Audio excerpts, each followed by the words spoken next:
15 degrees, you can see your breath. Out here in the lake of fact, breaking tables like it's poetry.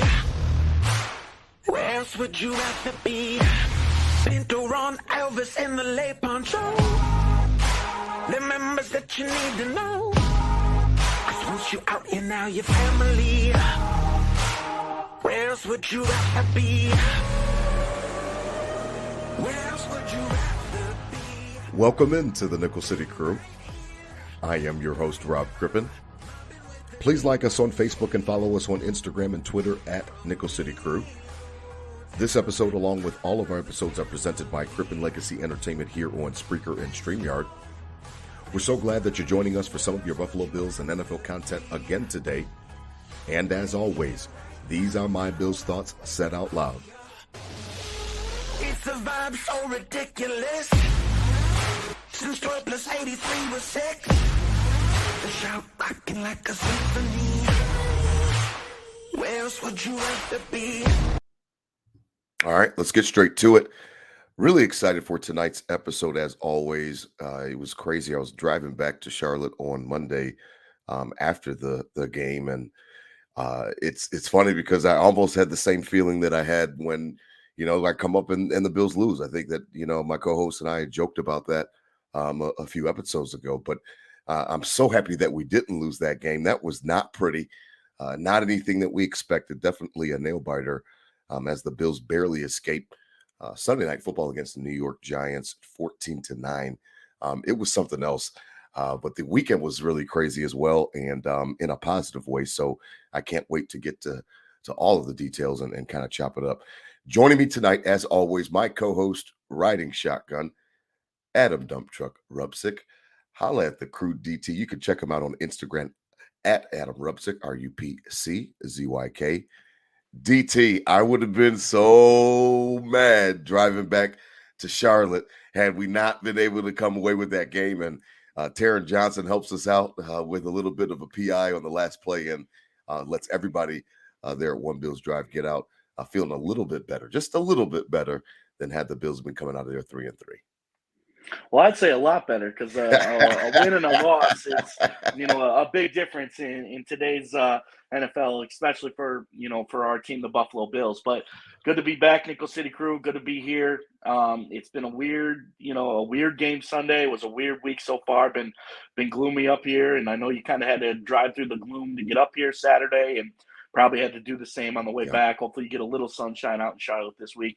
To help it out, but it felt the game itself was weird, and then the past couple of days, with listening to other media and kind of just the vibe around has been, kind of dark. So weird, as we've talked about, progressing as fans, and we'd love to be 4-2 in the drought, and here we're sitting at 4-2, but just isn't good enough, and we'll dig into that tonight. So let's go. Click clack, we back. Click clack, we're back. You're absolutely right. It's funny because I cannot, I've been listening just like you have to some of the back and forth throughout the week. And you guys all know I'm an avid WGR listener and things like that. But I can't help but think about our grow up episode, DT, because it feels a lot, like that because, expectations have raised. And these are the ways, these are kind of how the fan bases go when you've got a team that's talented, that has high expectations, that you're looking for a championship. There's really not too much room to go up. There's not too many things that are going to really impress you. So I embrace it. I love the fact that this team is, so good, and we've had so much success over these last few years. And I kind of like it because, I know that how gloomy and truly dark it is when your team has no hope. This team has hope. This team, that's been constructed is really a team that we're ready. We're right on the, the precipice. We felt that with 13 seconds. We felt that, the next year as well. And it's just been some missed opportunities, but I kind of like the fact that this is our reality as opposed to the drought, mentality and just being happy, for a competitive game against a team that you didn't think you were going to beat or anything like that, or you squeak out a win. This reality is much sweeter to me. And I kind of embrace it because that's really what the crux of that grow up episode was all about. And I encourage people to go back and listen to it because we had such a great time doing it. And it was really a PSA to Bills Mafia to let them know that it was okay to, raise your expectations for a team this good and the team this stacked. They listen, Rob. They listen. I mean, back then when we had the grow up episode, it was I wouldn't say, I don't know the statistic on it, if it was split 50-50 of people saying like, oh, would you rather have the drought? Would you rather be this? But we've talked about it consistently. Are the Pagulas, is McDermott okay with being okay? Right. And you got to grow up and you got to be. And I think now the tide has totally shifted to Sunday. It's tough to find somebody excited and happy about that W, and so that's You're I not think lying. the Mafia listened to the crew. They listened to you, Rob. You were the point guard in that. And we have grown up to realize that, we know Sunday, even though it was a dub and it's hard to win in this league, Sunday's not going to be good enough to win you a ring and play some of these teams down the schedule you're going to have to face. So, as we get into it, we can only hope the Bills also listen to us. And if they we're okay with being okay, I think as a room, as a team, as a culture, they have to also realize that Sunday wasn't good enough to be beating some good teams down the stretch and winning a bowl. So. Yeah, I mean, Bills are 4-2, so we'll try to keep everything in perspective as we kind of dive into it real quick here.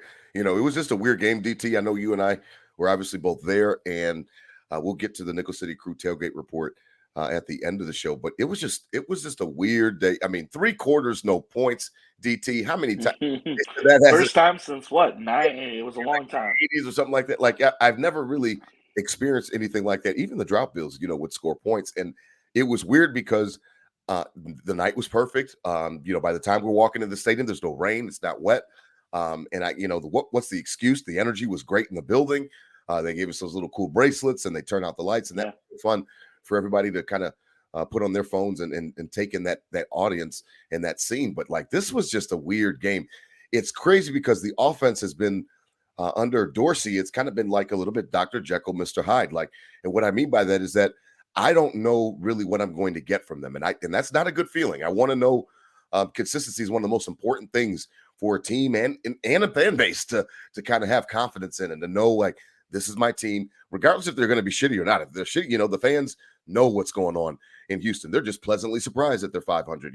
The fans know what's going on in Arizona or Denver, or whatever the case may be. They understand. They see the writing on the wall.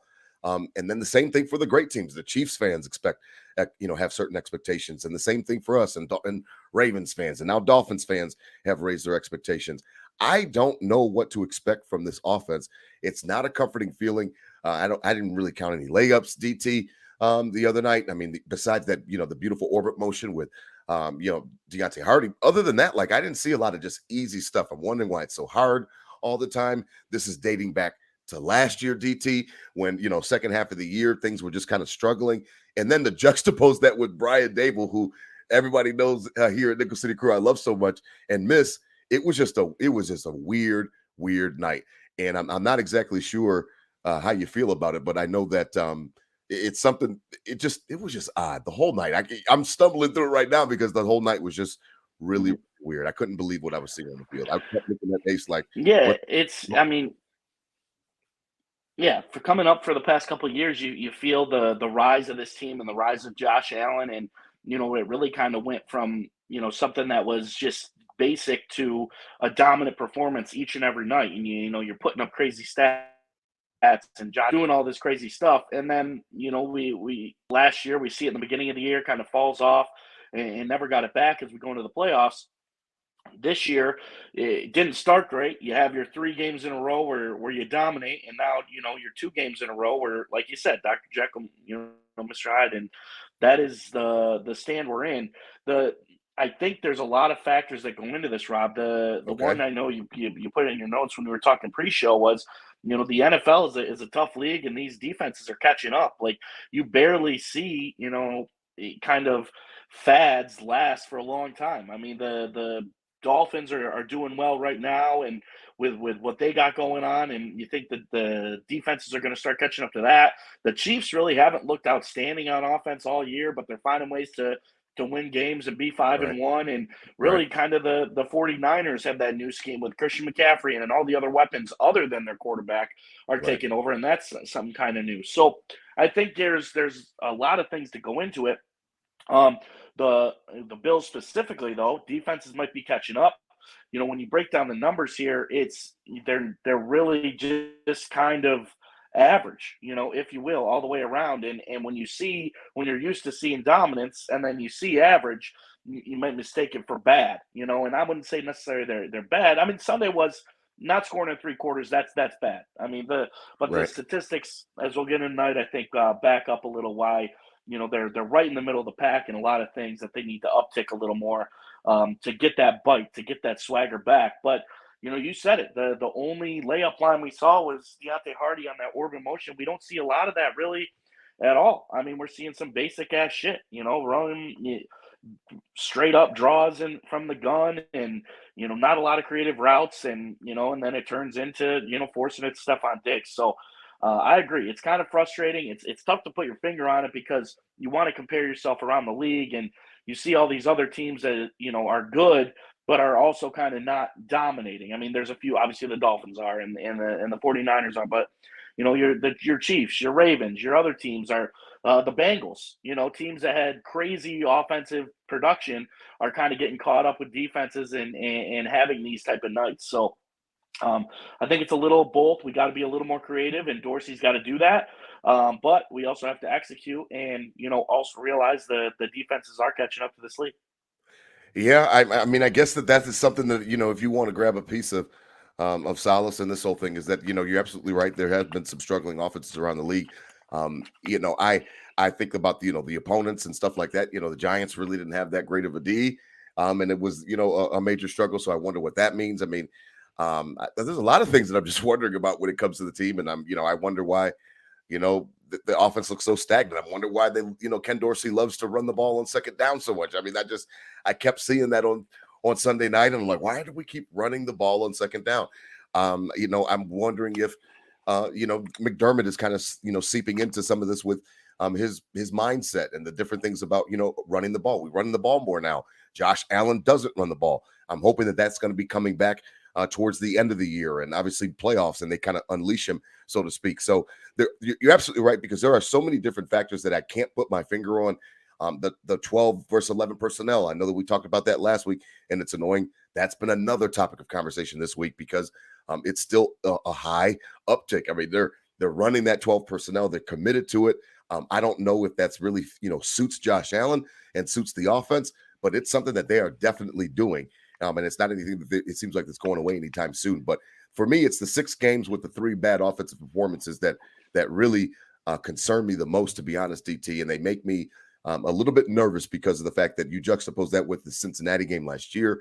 I need you to be clicking by the end of the year. So the only saving grace that they're getting from me right now is that it's not the end of the year. I told you, promise you guys I'm going to go on this ride. I'm going to go on this roller coaster and not just look ahead to the playoffs. So I'm really, making a concerted effort to do that. And that's really the only thing that makes me feel better, is the fact that it's early in the year. There's a lot of football left to be played. But half the games, your offense looks like shit. That's just not, it's not that encouraging. You know what I mean? And I'm just wondering, who are you? Dr. Jekyll, Mr. Hyde, like, who is this offense? And I really just feel like there's a lack of identity. And I don't know all the time if even from Ken Dorsey on down, if they really know who they want to be. And that's I guess that's one of the main things that I'm trying to get a handle on. Who are they? It's a game of inches too, Rob. I mean, we have been blessed with some. We talk about winning the Super Bowl. You have to be a good team, but you also have to have bounces go your way. And in the past couple of years, I feel like we've been blessed with a lot of game of inches. Like, there's not a lot of tip balls. There's not a lot of drops. There's not a lot of that what could have been. And the past 2 games, especially the Jaguars and the Giants, I've seen a lot of close calls like that, some tip balls out or a drop here, or he just made it to the line here. And it's kind of like the Vikings last year, 11-1 in 1-score games. Mm-hmm. Now they Yep. can't win a 1-score game to, solve their Right. life. So I think it's just the mean is catching back up as well with, you're not going to hit everything. And the game of inches are, there are going to be tips. There are going to be situations that, aren't going to go your way. And that could mean a difference of a game and a flow of a game.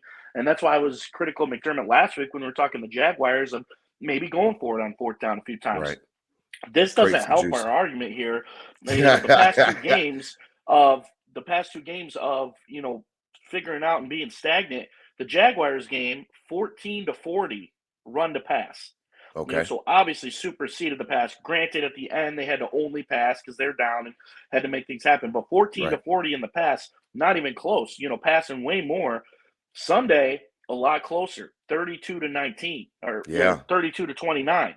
Yeah. So you're running the ball a lot more, not passing as much, and why is that? So that's really what you got to look into as you look down the NFL. There's a ton of teams that run the ball more than Bills, and granted, I don't ever want to be in the top of running it. But there's a lot of good Right. teams on this list that, run the ball more than the Bills. You got your Chiefs, your Ravens, your Eagles, and granted that's the way to look. But the way that I'm worried about, we're not getting production from anybody else other than Stephon Diggs. And it's easy to say, like, go to Diggs, go to Diggs, go to Diggs.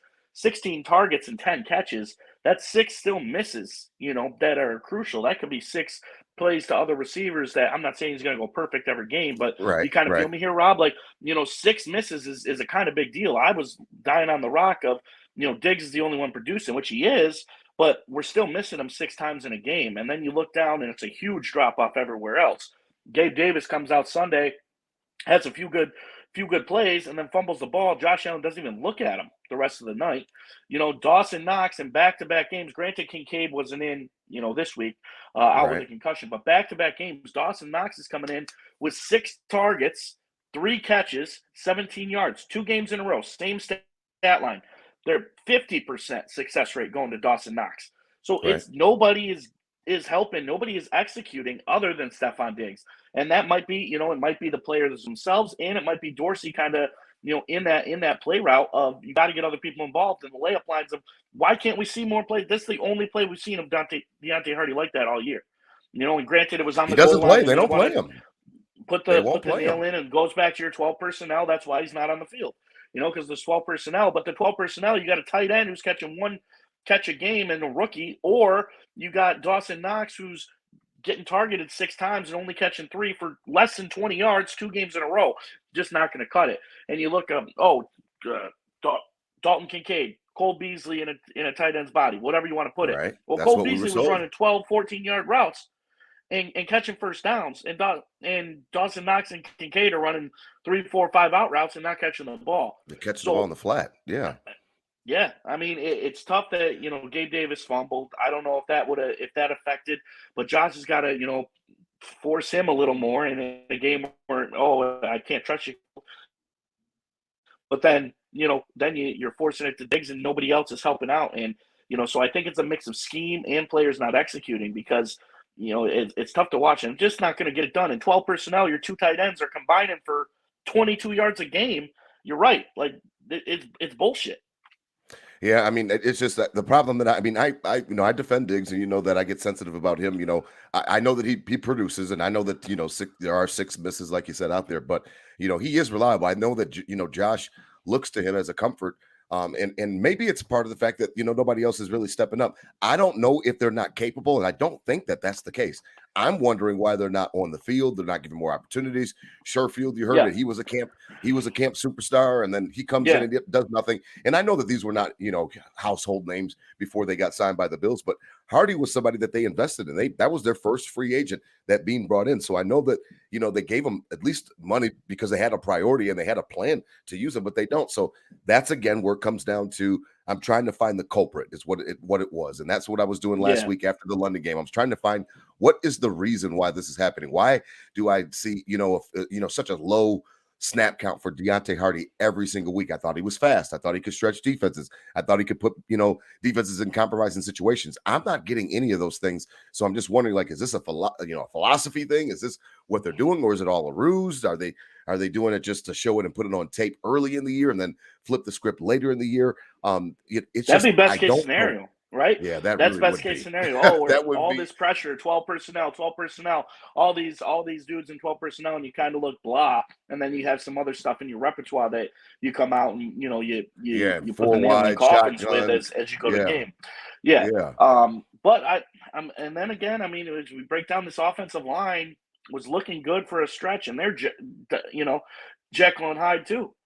Like they can look great so far this year, and Sunday night they didn't look good at all. Josh never looked comfortable, and that might have forced some things that timing's off and this and that, and they kept getting the ball tipped, and he took some big hits and he was flustered. So that comes down to it too. There's a lot of things going on that hopefully we can get ironed out. Well, I hope that we can. Josh Allen, you're absolutely right to mention that he did hurt his shoulder. He's on the injury report this week. Sean McDermott said that he will practice or did practice today. Again, we released these episodes on Thursday, but Wednesday he did participate in practice. So we hope that he's obviously okay. Again, though, for all the people that want to say, Josh Allen is it's too, risky to have him running. He got hurt for a second time in the pocket. You know what I mean? So just everybody keep that marked down and just remember that, because that whole fallacy that quarterbacks that run get hurt more often, again, is not true. Lamar Jackson has not been hurt outside the pocket. Same thing with, Josh Allen. They're going to get hurt in the pocket because of the fact that their bodies are not reactive and ready for the contact that's coming, as opposed to when they're running, they're in control. They know what contact's coming, they see it coming, and then they adjust to it. So it's just another thing to kind of keep an eye on. So as we transition, DT, I mean, it's funny because the offense, and has been the talk of the town. The defense has obviously been great. McDermott's still leading a great unit, and Sunday night was no different. 9 points. I saw a lot of goal line stands. I'm really proud of the defense because of the fact that, while the offense is trying to get their shit together, the defense has been one of the constants on this team throughout. Even when we've traveled over to London, I mean, the Jacksonville Jaguars didn't do anything crazy exotic to us. They didn't, torch us for a whole bunch of points or anything like that. Obviously, that's coming off of the Miami game where McDermott was at his best. I'm excited about the defense at the very least, DT, coming out of this game. And it's one of the reasons why I chose to try to stay optimistic after I got a chance to calm down and decompress driving that 650 miles back to Charlotte, because I was definitely hotter than a rattlesnake the night before. But I mean, the defense is it's good, DT. I think it's consistently and it's provenly good. I know that we've got some injuries at all three levels that are really serious, but I'm telling you, if we can get Dane Jackson back in the backfield, in the quarterbacks, and obviously Kyrie even looked okay for the first time on Sunday night, they might be able to mitigate some of this stuff. I know that DaQuan Jones is a big deal to lose, and I know the same thing obviously about All-Pro Matt Milano, but if they can continue to just stay steady and give more reps to Dorian Williams in Milano's stead, I mean, Terrell Bernard is obviously on the job training right now as well. If they can find a way to hold it together, this might be one of the calling cards that helps us when the offense does get back on track, because a good defense travels anywhere. You can put it in any weather, any situation, and they've been stellar this year, DT. I think they lead the league in sacks right now. They're saying so. I mean, I've been proud of the defense for sure, and I can't take that away from McDermott. I know that's his baby over there. They've been good all year, regardless of opponent. The good ones, the bad ones, they've dominated. This is supposed to be the positive, point of the show here. We moved to the defense, the consistent, the good part. But, I think it's a ticking time bomb, this defense has battled, and they've gone through adversity, they've gone through a ton of injuries. There's going to be a game or two, coming up where they're just not going to have their stuff, and they're, or they're tired, or it's too many injuries to come back from and get picked apart. And that's the game we're going to need this offense to, to carry you through and do it. And that's what Josh said in the post game, in the locker room with the team. He literally, before he broke the team down, apologized to the defense, like straight up. Yeah. Said, "Yo, D, thanks for holding us in. We got to be better for you." And, and so they know, like, eventually this defense is battered. It's not a full strength defense. It's been battered. You got older safeties. You got injuries everywhere. Eventually, a team's going to pick you apart and put 30, 35 on you. And that's the day that offense has got to get going. So, this is the positive point, and kudos to this defense.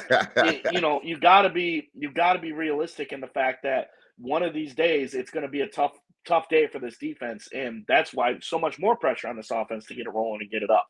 Because that, a lot of good teams, a lot of good offenses coming down the schedule, and a lot of good receivers that can get, one-on-one picked on with some of these guys, that we're really going to start seeing something. And we're super critical now of the offense. I hope we're a little more lenient when it comes to the defense with everything they've been through and the consistency they've shown to us. But I think it's a ticking time bomb before we start getting burned, not consistently, right? But a bad game coming. That pop is going to need to have that offense back up. Yeah, I mean, they've been good enough to be 6-0. To be quite honest, they have played that type of defense for this team. The only reason that we have the 2 losses is due to the offense. So, kudos, and like you said, hat off to them. And that is funny because I was trying to be positive and trying to flip it. But I mean that makes sense that there could be a chance that they get a little bit weary, so to speak. I know Von Miller just getting his legs up under him and things like that. They've been upping his snap count. They did again on Sunday night a little bit. But they're gonna have one of their days as well. And the offense needs to be able to pick them up. So it's not always fair for them to have to stand on their head while the offense is, kind of playing around with their food, so to speak. So we'll see how it goes now. And as we transition, I mean, this is a cool week. It's an interesting week because, we know the opponent so well and they can, garner up so many emotions quickly. Patriots week is just always a week where, you're paying attention because of the fact that it's division. You're paying attention because of the history, the scar tissue, all the things that Brady and Belichick did to us that gave us nightmares over that 20-year run. But the boogeyman is over. I mean, the boogeyman is gone. He's out of the building. He's moved out. And DT, I really can't wait to get to Foxborough and to see that game on Sunday on TV, because of the fact that I think that this could be an opportunity again to have kind of a get right game. Now we're 2 weeks removed from Jacksonville. I remember being in the stands on Sunday night when the offense is being horrible, and I'm looking around at people like, what's the excuse this week? We're back. We've been back from what's the excuse? We've been back home from London. What's the excuse this week? What's the excuse going to be? So I feel like we've got a couple more weeks removed from that, so that can't be used as an excuse. I know we're going to be playing on a short week following that week, Thursday night when they host the Bucs, but no excuses. Go on the road. You're with your brothers. You don't have any type of distractions or anything like that. It's an opponent that you can get up for, a division rival, so to speak, and somebody that you have literally dominated since McDermott has been a part of this team with this tenure. I love it. I'm excited. I love the fact that Belichick is getting all this shit, and they're talking about firing him, and they're talking about the end of the run, and is he damaging his legacy, which I think is a little bit silly because he's done so much. But it's just funny just to look at all of it because of the fact that, the Patriots they bring emotion out of you. You can't say Patriots week and then just have a blank face unless you just haven't been paying attention to that 20-year run. Pre-McDermott era, you remember those 2 wins, during the Brady time, over and over. And then, as you transition, it's sweet. It's sweet that, we get the Patriots, we can get up and, we kind of have the upper hand. Yeah, but, as I say it every year, every game when we, on Nickel City Crew, you can never count out this team, never count out, Coach Belichick. He's always got stuff up his sleeve. And just when you think they're dead and literally looking like the worst team in the NFL, not even trying, right? That's the game they step up and throw something at you, and you're like, whoa, let's go. And it can't be that way Sunday. Like you said, this has to be a get-right game. Has to be a get-right game. It couldn't be more perfect. You finally have a normal week, a normal practice, generally healthy for the most part. Yeah, the travel is a 40-minute flight to Boston. Right. And, it's not like anything crazy going on. You got to go in, win this division game, make it happen. You already got 1 loss in the division. Don't even think about making it 2. It has to be a get-right game. And, you can't take them for granted. It's a great history, and that's why we love it. That's why we're going to get up for this Sunday game and feel it. But it's sweet knowing you have the upper hand on the Patriots and all the mass holes, if you will, and cheering and literally saying like, oh, our season doesn't start till the playoffs all those years and blah blah blah blah. Now we got 1-7. Now we got the boys. Let's go in there and get right. Just give me Raiders, Commanders, Dolphins all over again. If that's the way the season is going, we're gonna have 2 bad games and then 3 in a row good. Whatever. Let's make this then a good one, and let's party on Sunday and enjoy ourselves to beat the Patriots. It's never gonna get old. Even if the Patriots are never recoup of what they were and the Bills, stink again or whatever the case is, any Patriots Bills game is, we've been scarred too much, Rob. Any win against this squad's sick. So let's go. Let's get right. Man. I can't even imagine it getting old because of all those things you talked about. I just remember going to the stadium for those games during the drought against the Patriots and just how much I couldn't stand them and how Brady would piss me off and how the fans and how arrogant they were and how it was just so frustrating seeing them in the parking lot during the tailgates and just knowing like they're in our building. And then our Gronkowski is a hometown kid. I went to Williamsville South. He went to North. I played basketball against his brother. You know what I mean? So it was horrible because of the fact that there were so many different things that could just stick at you when you think about the Patriots. And then they were so damn good. Obviously, if they were shitty, it wouldn't have really mattered. And that's kind of what I talked about when I said that it wasn't really a rivalry. The rival for me was the Dolphins because the Patriots didn't count because they always beat us. And I just remember those games and just remember how demoralized I would be after they would just get it done. So I have loved this little turn of the tables. I've enjoyed it, to be honest. And I'm going to be locked in Sunday, man. That Stephon Diggs has owned them. Josh Allen's played some good games against them. I know he's had a few clunkers as well, but for the most part, he's been really, really solid against them, even up there in Foxborough. And I'm looking for them to, again, the offense to get right. Find your rhythm. I think that was one of the most frustrating things about Sunday night, DT, was there was no rhythm. Everything was choppy. I know that, execution is a big part of it. And, Gabe Davis has dropped that ball and Stephon Diggs had dropped the ball and, all the other things that you could try to blame it on. But I just want to see a rhythm. I don't want to see it look so stagnant. I don't want to see it look so choppy. And I guess that's regardless of what personnel you're in. I mean, I'm not going to sit here and just say you got to come out shotgun 4 wide all. But gosh darn it, we were pretty good when we were doing that a couple of years ago. I understand that defenses adjust. I understand that offenses can't stay the exact same. So I understand the evolution of the game, and I know why. Ken Dorsey is not just running the exact same offense that Brian Dable was and calling play for play. I get it. I'm not an idiot in that respect, but I also know that you don't need to drift too far away from what you were successful at, because that's what made you successful. So I you know what I mean? There's got to be some type of blend and some type of marriage of the two. And I'm hoping that Ken Dorsey and the offense can find a way to balance that, because I think that that's really what we're looking for. Is you don't have to be Brian Dable, Ken Dorsey. You don't have to be exactly him and call the plays exactly the way he did. But I do need you to not drift too far away from what Josh Allen does well, number one, and what your offense does well. And that is including, accentuating, your talents. I need the guys that can make plays to get the ball in positions to make plays. You understand what I mean? Cement the narrative. Cement the narrative. I mean, he's like, it's been so, like, it gets more and more critical hour by hour, game by game, second by second in these games. It gets more critical and more critical, and the public, is expecting greatness more and more and more. And you got to cement the narrative, especially on a team like the Patriots, of these cats.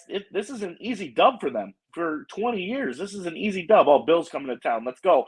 Now it's kind of changing. Like, the season ticket holders going to sell their game. I don't want to go out on 1 o'clock and see the Bills come in here and kick our ass. You have to cement that narrative of like, yes, sell your freaking tickets. You don't want to see this game, and get back on track. And like you said, you got to find the identity. Find, for the Bills' sake, them well. Like, you think they like getting this criticism? Like, we win the game, and it's the end of the season, and Josh Allen and Ken Dorsey, and people are calling for Dorsey's head all over, oh God, WGR and everywhere else. It's like it's super critical. You have to cement the narrative. And, the beautiful thing of the Patriots, how they were so good. And, they didn't have a perfect game every game, but they found a way to win. And you always kind of knew they were going to win. 2 minutes left in the game, and they're down. You knew they were going to win. The Chiefs kind of have that vibe now, and that's what we're striving for as an organization and as a team. And that's what, like, you have to know you're going to win this game going in. And that's got to be the scheme, the offense, the play calling. It has to, yes, that's all important, but we also have to vibe into the culture of, we know we're going to win Sunday. I mean, I hope we do. We're favorited, and I would like to say I really think we are going to, but I'm not at the yet of any game where I know we're going to win. Yeah, you're absolutely right, and it's been because of the offense, and like I said, some of the Dr. Jekyll, Mr. Hyde kind of traits that they've had. So we'll see how it goes. I know Patriots Week will get everybody up, and everybody will be ready for it. So you don't need Bills Mafia to kind of be standing at attention for this one. We'll be ready in full force to watch this game, and I know some people will travel down there as well to Boston. Now, as we back right. Yeah, absolutely. You got to get right. Yeah. You got to get right. 1 o'clock Sunday, 1 o'clock. Everything that everybody in Bills Mafia Nickel City crew is definitely used to, for sure. So, as we begin to wrap up tonight, the Nickel City crew tailgate report has been getting better and better. We've been getting more and more reviews on it, and we love it. It is presented by 26 Shirts here on Buffalo Fanbase. Again, the official Bills Mafia Podcast Network. Head on over to 26shirts.com. Our boy, the Godfather Del Reed, running it. Again, portions of the proceeds go to great causes with each and every purchase. families that are going through, kids that are going through all different causes that are definitely worthy. And again, the t-shirt concepts are great. DT, just to report, I reached out to the Godfather, told them about the click clack we back idea. So we're gonna try to talk and discuss that a little bit further. I would love to come up with something on a t-shirt and throw it on there, and then obviously to help a great cause at the same time. But my mind is turning, DT. My mind is turning. Now, the Nickel City Crew Tailgate Report, again, presented by 26 Shirts. DT, this was a really fun weekend, but I mean, the game was the end, and that's the the main course, and that's how we finished the weekend. But it was really fun leading up to the weekend. So I know that everybody's eager to hear about how we hooked back up. But for me personally, I mean, I got out of here a little bit before 10 o'clock or so on Saturday morning, and Bobby had a football game, so I was really playoff game. So I was really nervous as I was getting up. And I wanted to know updates and different things like that from his mom, and making sure that I was staying plugged in when they were getting and hitting the field. So that was how my drive up was. It was a little rainy, like you said. So I kind of take things easy when it's raining. And really, DT, when I got up there, man, you told me where to go. And the weekend just kind of got started from there. I think was it called is it Sidelines? Is that what it's called? Yep, Sidelines down on Sidelines there on Delaware and Chippewa. Downtown. Yeah, man. I mean, I got settled in.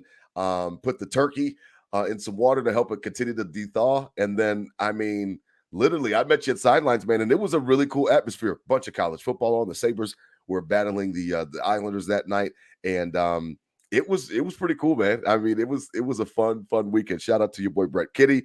He's a maniac, taking care of us and kind of looking out for us there at the bar and keeping us hydrated for sure. But it was really cool, DT, and the weekend kind of literally just kicked off from there.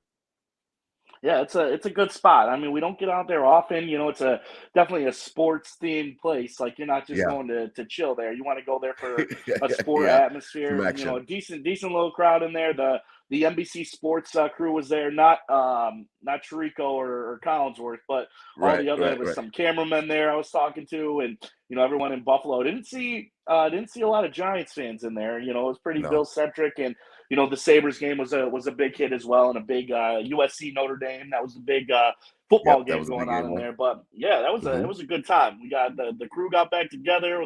The drinks were flowing. You got some wings. We were having a good time. A nice little crew. And you met my niece. My niece snuck in there. Yes. Yeah. You get to meet her and chop it up. And Carolina, absolutely. Yeah, great people, and that was just by random. Yes, it was one accident. Walked in, and you were like, "Yo, what's up?" And then it was time to. The Sabres game ended. It was time to cut it short and get the bird ready for Sunday. Rob, we headed back to 3:30 with the boys and got that puppy. What we call it, injected like Barry Bonds. We got that turkey looking good. Some original content in the Nickel City archives. We'll release that video someday of us getting that bird ready. That was good. Absolutely. Yeah, man. We shot it up. I think it was stinging honey teriyaki was the flavor that I saw in the aisle, and it kind of caught my eye. And we shot the bird up and got it all ready to go, and put it in the fridge and put it on ice and let it kind of cool out till the next day. Now, the next day was really cool because I didn't know exactly how many people we were going to have. And then I talked to you and you didn't really know. And I knew that we were going and my best friend Ace was going to be coming and getting out of the house and coming to a game. So we got up, we linked up, and I grabbed him, and the three of us kind of cruised to the stadium. And it was just cool, man. We had the turkey. Ace made some macaroni and cheese and some green beans as well and some butter sauce. And then we just kind of went out there, and then shout out again to Mr. and Mrs. Willis, Kenny Willis and his wife. Always are hooking it up, always making sure that they've got something for us to chomp on. And again, they brought back by popular demand those little bacon wrap bites that you love so much, DT. I mean, they were there again, back by popular demand. You can make money on those, and any restaurant, anywhere, any vibe. It could be a classy restaurant, a hole in the wall. Those things are primo. We got sausage, cream cheese wrapped in sausage and cream cheese. Wrapped in bacon and then smoked. Yeah, and smoked. Yeah, smoked. Oof. Yeah, that's the key right there. And it was really good, man. It was awesome, man. So shout out to Kayla Fife hooking us up with with the generator and the tent and also with the fire to kind of help people out that were a little bit too cold And happy belated birthday Yeah. to Miss Bianca as well. So it was just a cool vibe as It turned always. The out crew's back it was a together. spontaneous. It was Yes, spontaneous. I mean, obviously some of the OGs were not around. For this tailgate. Obviously the Syracuse squad and Big Ben and and the Andy Erie K was squad. Yeah, DJing and everything hmm else, and so it was a little lighter, and we weren't going in with many expectations, and it turned out to be it was one of wonderful, man. the better tailgates out there. No disrespect there. We obviously want you to be as good until you guys get there, Oh, we but missed it everybody, turned but out to be a it was a real good nice day. vibe. Yeah, hmm The turkey yeah, turned a out real good perfect. day. I think the vibe overall, the conversations were good. Man, that turkey was melting your mouth good, mixed with the mac and cheese at that perfect time. Like there was a perfect time to eat it right around that 5 o'clock when it was really kind of getting Yeah. going. That the buzz was kicking in a little bit, and we were getting ready to go as the sun went down. And yeah, good vibes all over the place, man. That was a fun time.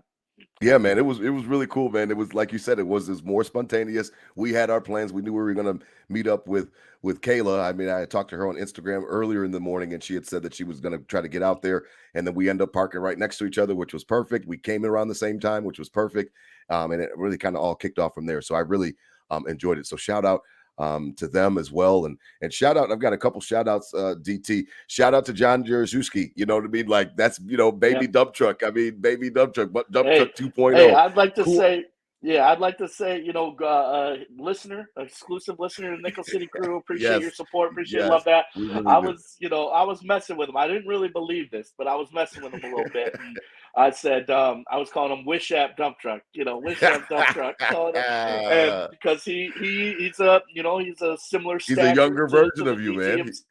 himself. Yeah, He likes to have a good time. He loves the Bills. He can slug a beer pretty quick, man. And he challenged me. This as is he last always couple does. years ago. We take him down, and he keeps coming back. It's almost like he knows he's going to lose, but I respect his dedication to come and want to get better. His Want to get better, tenacity. as that crew reminds us of us when we were younger in the tailgate role. Like they're coming and they want to get better. They want to be professional tailgaters someday, like us, Rob, I and they're on love their it. way. So I didn't really mean it, John. I didn't really truck. Um, you know, one day you'll definitely live into the dump truck junior vibe. But you're your own man, you're your own vibe, and yeah, it's a good time when you and your boys roll through. It's that young energy we need. The games are flowing. The games are rocking, and it's a good vibe. You guys fit in well. Yeah, no, John's crew is cool too, man. We've been tailgating with them for, like you said, a few years, and just shout out to him. He was a big time star at the Pew with lacrosse and hockey, so I just wanted to give him his shout out. Shout out to Kurt Losel.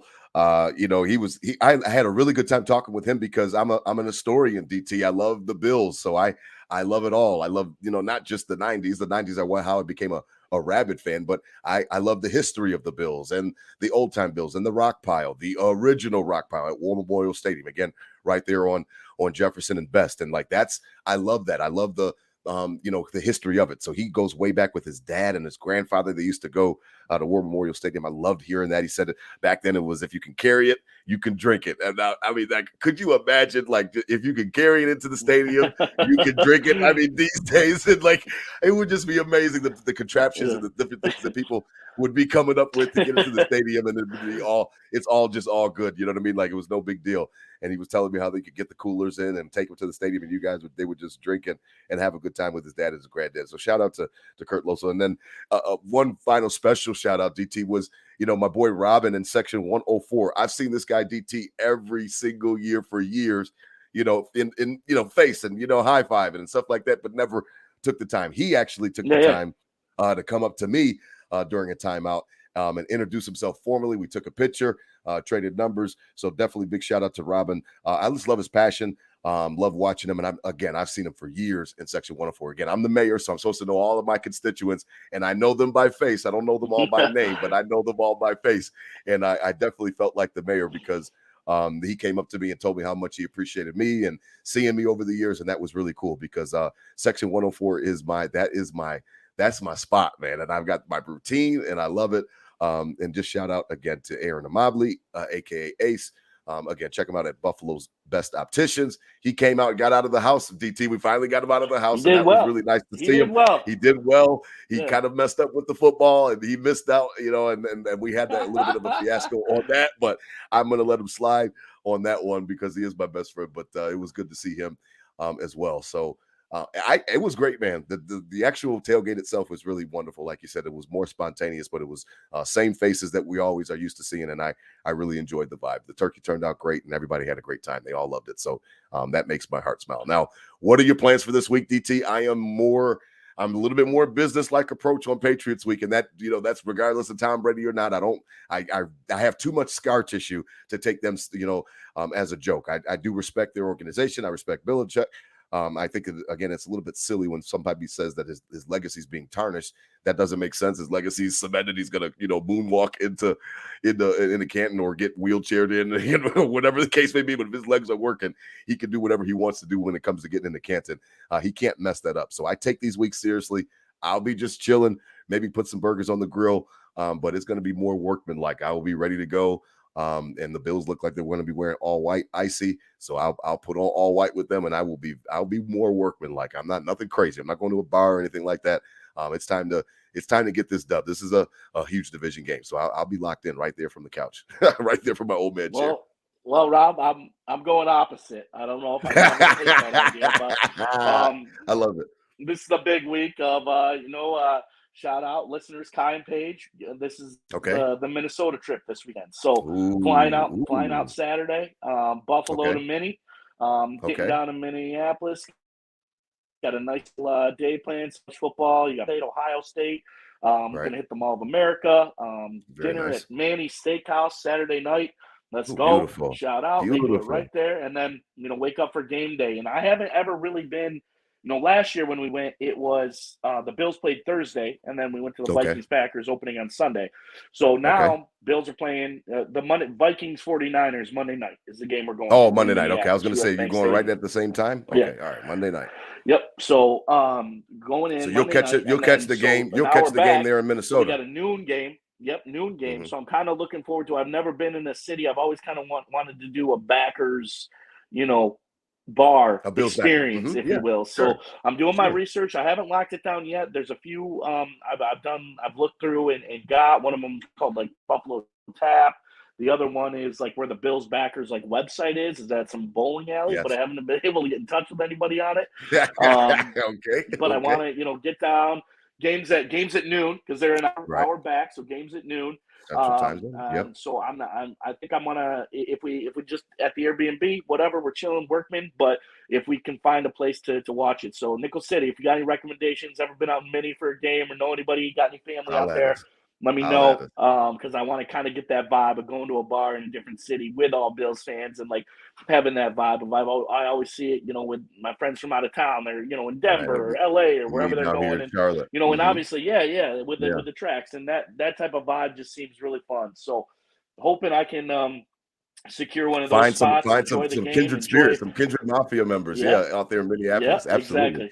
Exactly. Absolutely. And then a good Sunday night game as you go into you got Eagles, Dolphins. That's going to be good. And then Monday I'm going to see McCaffrey and the boys against the Vikings, which that stadium is awesome, and it's going to be lit on Monday night. No matter, even if the Vikings aren't pulling through as much as they should this year, it's going to be an NFC battle. So looking forward to that. Looking forward to the weekend. It's going to be a good time. Looking for that Bills backer experience on Sunday. All right. Well, that sounds like a real plan. That sounds awesome. Again, please give my warmest to Paige and Kai. Again, tell Paige I'm still mad that I have another loss now. So, this fantasy football league thing is not working out for me. This is exactly why I have not played fantasy football in well over a decade, is because I'm no good at it. And I'm trying my ass off, and I'm 1-5. So. I love it. The commission's going through a few struggles right now, but you keep your head up and hopefully you can get things right by week 17, because my season is definitely down the drain for sure. So I've literally just donated to that league, but it's all good, man. I love the camaraderie. I like you send the text messages out each week letting everybody know the high scores and stuff like that. So I love that you take it serious. I know fantasy football is its own industry now, and so many people love it. So I don't knock it just because I haven't been into it. I know that it's a very popular thing, and it brings a lot of people together from across the country. You know, a lot of your friends and stuff like that you can have, and that's something definitely a communal thing. So definitely props to you, Commission. Despite your record, props to you for the league, because I know that you've been running and taking it seriously. So DT, man, I had a blast this weekend, man. It is always great seeing you. I will do a dump tomorrow. I'll dump all the videos and all the stuff that I have from the weekend when this episode drops. Again, we drop on Thursday, so I'll do it all. I'll let everybody in behind the scenes, and again, the Nickel City Crew tailgate reporters, we're getting great reviews, so we'll definitely hashtag that and 26 shirts. But DT, man, I had a blast, man. It was always great seeing you. I won't probably make it up for the Thursday night Bucks game, so until I see you again, man, it was a blast, man. It felt like old times as always, man. It really did. Much love, Rob. Much love, Rob. The weekend is so much better when the crew's together, man. We do it right, and now we've developed into great friends and brothers, and we just flow well together. In all, obviously, on here we do, and in real life, Rob, yeah, we're better together. We're better together, Rob. So yeah, appreciate the hell out of you. Appreciate everything. It was a great weekend, and you were a big part of that, man. So much love to the crew. Much love to you, Rob. Absolutely, man. You keep dipping and dodging, man, and do your thing up there. I got nothing but love for you, DT. As always, these were my Bills thoughts said out loud. Spread love, not hate, everyone. Hit them with a go Bills, DT. I mean, we need it. This is Patriots week. We're not. There's no fucking around. Let's go. This is Patriots week. Everybody knows Go how to get up Bills. for Patriots. Go Bills. 5-2. 5-2 looks good. 5-2 looks good. Go Bills. Go Bills.